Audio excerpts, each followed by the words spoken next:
Outriders is now out, and you'll likely notice that developer People Can Fly shooter RPG hybrid is fairly straightforward. That said, there are a few features and mechanics that the game quickly glosses over or never explains, and they're quite helpful to know. So here's 10 tips to help you become a top-tier Outrider. If you find these tips helpful and want to keep up to date on Outriders, as well as a few other shooter RPGs, be sure to subscribe.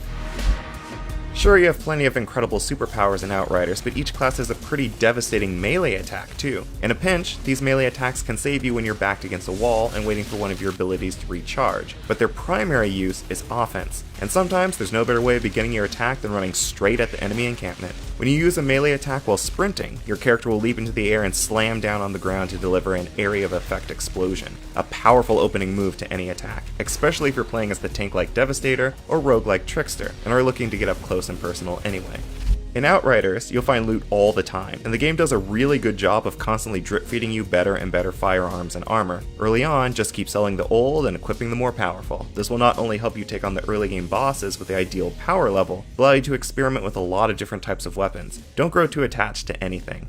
And speaking of finding better gear, don't forget to explore every inch of the new areas you discover. More often than not, the larger areas in Outriders will hide one, if not two chests. These chests are a great way to find good gear, and they're hidden all over. You can pretty much always count on finding at least one in areas where you fight a mini-boss. After the intro chapters of Outriders, you'll unlock crafting. Here's where you should start paying a little bit of attention to what you loot. Keep upgrading to the best you have, but whenever you find rare or epic items, or if you're really lucky, legendary items, take the time to look at the mods they have. When those weapons and armor are no longer up to snuff, dismantle them instead of selling them. This will give you the mods on those items, so that you can then craft onto any rare or epic weapon or armor you find. Additionally, you can change how a gun behaves to better fit your ideal playstyle, like adjusting a fully automatic gun to be burst fire.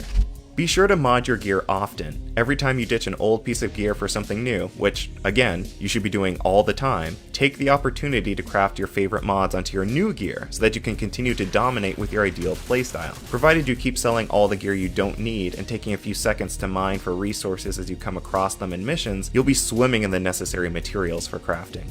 If you're at all worried about missing out on loot, turn on Outriders' Auto Loot feature. Open the Options menu and navigate to the Gameplay tab, where you should see a slider that you can adjust in order to determine what type of weapons and armor you want to auto loot. By default, Outriders will allow any and all players to join your game. If you don't want folks randomly jumping into your game, you'll need to adjust your privacy options. Open the Options menu and go to the Gameplay tab. From here, you should see an option to change your game privacy. You can adjust it so that only your friends on your chosen hardware can join your game, or close your game off entirely, requiring folks to get an invite from you in order to join. As you level up, you'll unlock points that you can invest into a skill tree. You won't be able to unlock enough points to buy every skill across all 3 branches, but don't sweat things too much. Not only can you respect your skill points whenever you want, you can do so freely. So experiment with different skills and see what might work best for your chosen build. On top of that, you can respect your skill tree in order to help out your loot game when you're farming for better gear. Certain skills in each class's skill tree make your character better with certain weapons and allow them to more easily find those weapons. If you're curious, all 4 classes feature a skill that helps them farm for assault guns, like assault rifles and light machine guns. However, only the Devastator and Trickster have a skill to help them farm for shotguns, and only the Pyromancer and Technomancer have a skill for helping them farm for rifles and snipers. Just because you unlock a new world tier doesn't mean you always have to play at that world tier. You should play on the highest world tier you've unlocked as often as possible, just to ensure you're still getting loot drops that will boost your power level. However, if you're stuck on one fight, just lower your world tier, get past it, and then raise the world tier again afterwards. There's no penalty for doing so, and it's better than frustratingly throwing yourself at the same section of the game for longer than you have to. Every time you unlock a new world tier, you'll get a new reward. In order to accept the reward, you need to open the world tier menu. It won't unlock automatically.